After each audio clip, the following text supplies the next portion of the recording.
The Arizona Coyotes relocation to Utah hurts one group of people and one group of people only: fans. Those fans in Arizona who were more than happy to welcome a winter sport in the most unwinter-like of climates, despite a raft of bumbling, foolish owners who were never really committed to making things work there. Yes, the team lost loads of monies, but at no point during the Coyotes' existence did an ownership group have a real, actual, long-term plan in place. Occasionally, the Coyotes were good on the ice. They were also absolutely tragic at times. Now, with the team's trajectory pointing upwards, those fans in Arizona will be forced to watch it bloom in full in Utah. It's another Seattle, Oklahoma City scenario playing out. But the issue of bad sports ownership in Arizona is not limited to the Coyotes. Every team has suffered through bad principles. The Bidwells are miserly. Robert Sarver was meddlesome and a bad dude, although he's of course been pushed out. And then you have Kendrick, who might just be the worst of the lot. Somehow, one of America's best sports markets is being held hostage by a collection of the absolute worst owners imaginable. I'm Cheyenne Hollis, this is the Touchback, and allow me to introduce you to the Desert Dogs, those awful sports owners down in Arizona. Leather shop in Arizona? Are you serious? There are far too many leather shops in Arizona as it is. You would be out of business in a week's time. Jerry Colangelo is the OG of sports in Arizona. He got his start as general manager of the then expansion Phoenix Suns way back in 1968. It wasn't always smooth sailing in those early years, but he helped mold the franchise into a winner.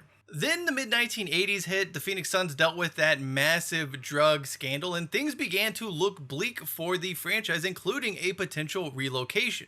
Colangelo managed to get a group of owners together that not only saved the Phoenix Suns, but kept them in town and playing at a new arena.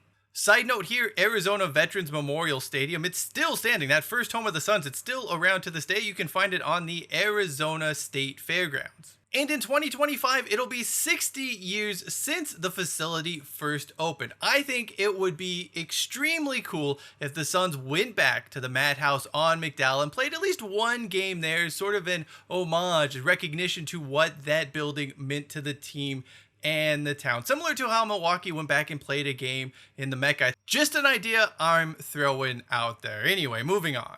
As for Colangelo, his work with the Suns, and to a much lesser extent the Arizona Rattlers, made him the point person for MLB and NHL in their attempts to get into the Phoenix market. His group went on to land an expansion franchise from Bud Selig, and they would eventually begin play as the Diamondbacks. He also convinced the Winnipeg Jets ownership group to come on down to Arizona and play in what was then known as America West Arena. That, of course, was much to the delight of Gary Bettman, who apparently shares D'Angelo Vickers' love of all things American Southwest. It's cool that you like the Southwest. It's one of my favorite regions.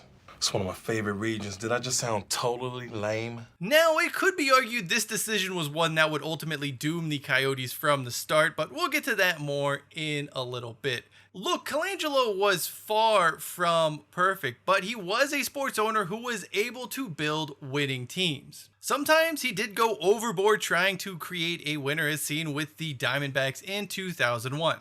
But by and large, he did try to find that balance between success and profit, the area where all sports owners should operate. At the very least, he was someone Arizona sports fans could trust as an owner who would at least try, at least commit to being good.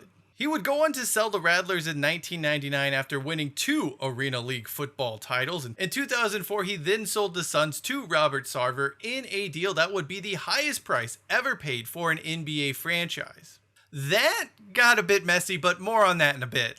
Meanwhile, the Diamondbacks sort of had a coup against Colangelo, which saw his time with the baseball club end in 2004. It was an unceremonious demise for a man who at least seemed to care about sports and fans in Phoenix and Arizona as a whole. As all of that was happening, Bill Bidwell was charging players for extra socks and threatening to move the Cardinals for the millionth time in history. When the dust settled and Colangelo finally made his exit from the Arizona sports landscape, well, things got real bleak real quickly.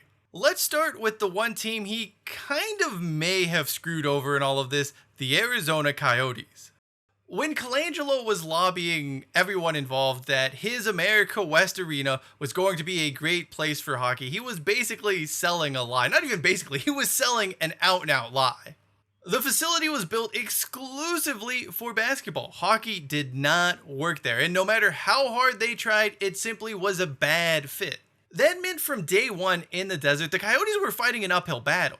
It was a fight that the team's various owners over the years didn't have a real appetite to fight. Everyone wanted the quick fix. Everyone wanted the easy solution. Every action they took was either temporary or just not well thought out, not planned out for the long term. Playing in Glendale, the NHL buying the Coyotes not once but twice, and now Scottsdale land auctions. All of this was avoidable had any of the team's owners over the years had just a vision for what they wanted to accomplish and set about doing so in a methodical, well-researched fashion. Instead, everything was left to the last minute and nothing came off.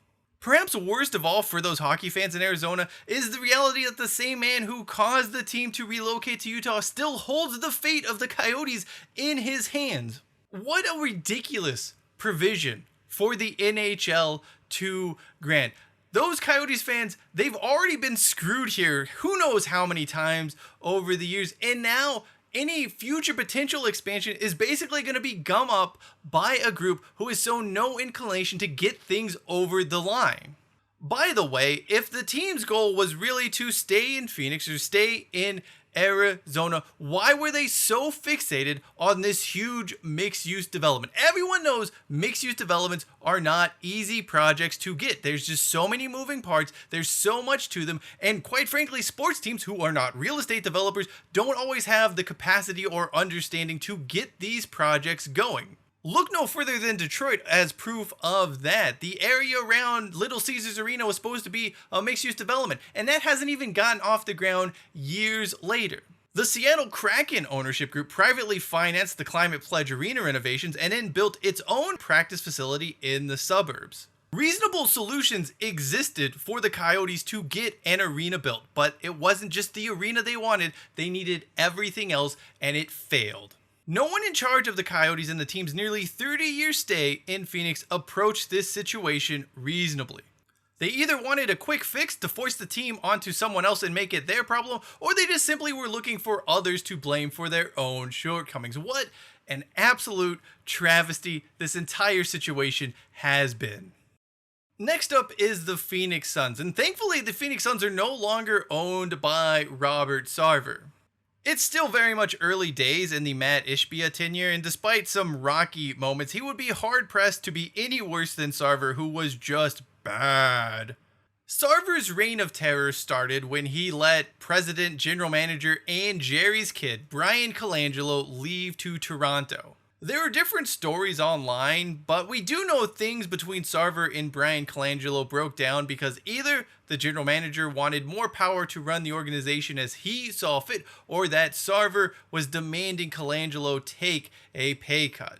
Whatever the case may be, both sides did not really care much for each other by the end, and Colangelo would resign. In the aftermath of his president and general manager leaving, Sarver uttered this absolute peach of a line. "I want to win a championship, but what I really want is sustainable success." Sarver got himself something sustainable, but it certainly didn't involve success. Now, look, the Suns were good for the first little bit after Colangelo had left, but that was mostly because it was the team he had built in many ways. Instead of simply hiring a new general manager, Sarver just gave head coach Mike D'Antoni those duties, despite history telling us having a coach be your general manager is always a terrible idea that doesn't work.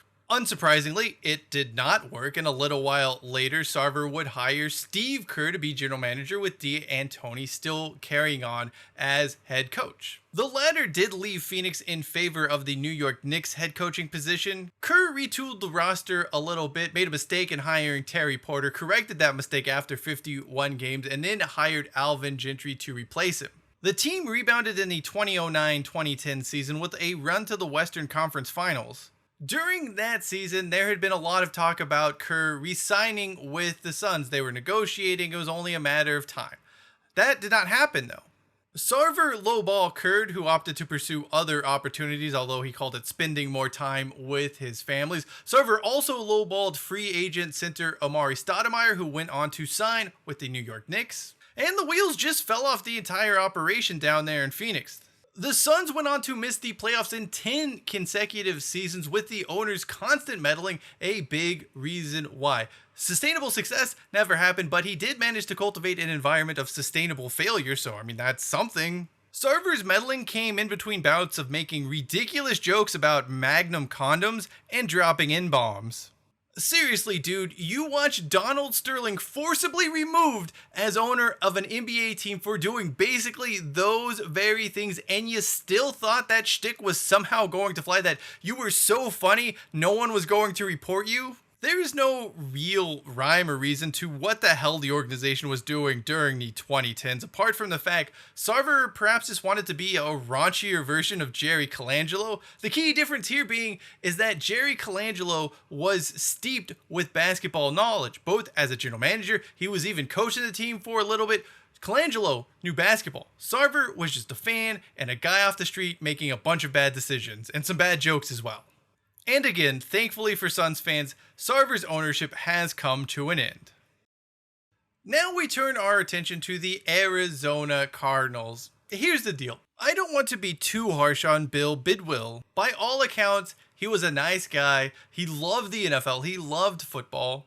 In some ways, I kind of think the Cardinals franchise could have been his version of Rosebud, but I don't know, I'm just spitballing there. What we do know, though, is that the Cardinals have been absolutely terrible, objectively bad throughout his ownership, really the ownership of the Cardinals by anyone in the family. Bill Bidwell ran the Cardinals like a mom and pop general store. And that may be fine when you're working the corner shop selling tobacco and headache powder to locals, but it doesn't fly when you're running a multi-million, now billion-dollar franchise that is looking for public funds to build a new stadium. If Bill Bidwell was a happy-go-lucky figure that didn't quite get the nuances of NFL ownership, Michael Bidwell is a confused figure who understands what is needed for an NFL franchise to be successful, how to successfully operate one, but isn't quite ready to commit fully to doing just that. Don't get me wrong, the Cardinals have taken some good steps under Michael Bidwell to improve things they had been doing really poorly in the past. He's also needlessly shot himself in the foot on other occasions. You just can't help but think the Arizona Cardinals franchise would be better off with just about anyone else owning it. We have so much proof. We have volumes of evidence that shows us the Bidwells are just not very good NFL owners, that they don't want to commit to making their teams truly successful. They may be fine employers, they may be fine people to work for, but 6 playoff appearances since moving to Arizona ahead of the 1988 season just doesn't really cut it. Hell, the Houston Texans have qualified for the postseason 7 times and they didn't even enter the league until 2002. Now we turn our attention to the Arizona Diamondbacks. Oh, those Arizona Diamondbacks. When Jerry Colangelo was forced to relinquish his role as Diamondbacks managing director, the team was losing a significant amount of money. There were a litany of issues throughout the organization. But you know what you can't take away? That World Series banner. There's something. Joking aside, you can make a case that axing Colangelo was the right move given where the franchise was heading. What you cannot make a case for is that allowing Kendrick to become majority owner was the right decision. It wasn't the right decision then, and it certainly is not the right decision here in 2024. His time at the helm has been underwhelming. There has been no effort to make this team regularly competitive. Ironically, with the team having perhaps its second best season in history, making it all the way to the World Series, Kendrick has decided, now is the time for me to speak up. But what's he speaking up on? A desire to make the Diamondbacks one of the MLB's best run franchises and ensure they're making the playoffs regularly? Nope. He's demanding funds to renovate Chase Field and not threatening to move the team in a fashion that feels very much like a threat. Seriously, the D-backs get into the World Series because Rob Manfred turned the postseason into a joke, and Kendrick starts puffing his chest out as if he's owning a regular contender and that he's pumped so much money into the team. I guess we should all be thankful, though, he finally started replacing some of those burned out scoreboard light bulbs. Perhaps Kendrick would have more time to focus on the Arizona Diamondbacks and ensuring that they were successful on a regular basis as opposed to just one-offs if he wasn't busy getting in petty arguments with everyone. He tried to force out smaller D-backs minority owners despite having no legal recourse to do so. They in turn sued him over the move. It's never a good look when you have owners suing each other within the same franchise. Eventually, though, the party settled out of court, but just, again, a bad look. There was also the time that Kendrick had a lawyer fired from his place of employment because he didn't like a tweet the guy sent about the Diamondbacks. Seriously, look at this email Kendrick sent the guy for making what was a pretty true statement at the time.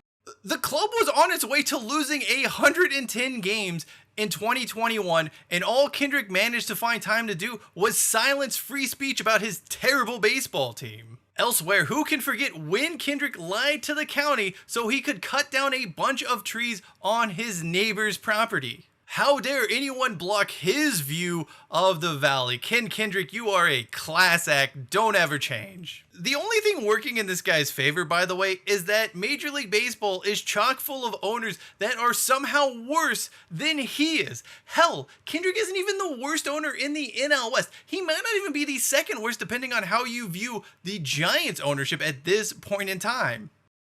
There you have it, the terrible sports owners of Arizona. In Sarver's case, well, he's gone, and maybe a few more of these guys will eventually join him as former Arizona sports owners.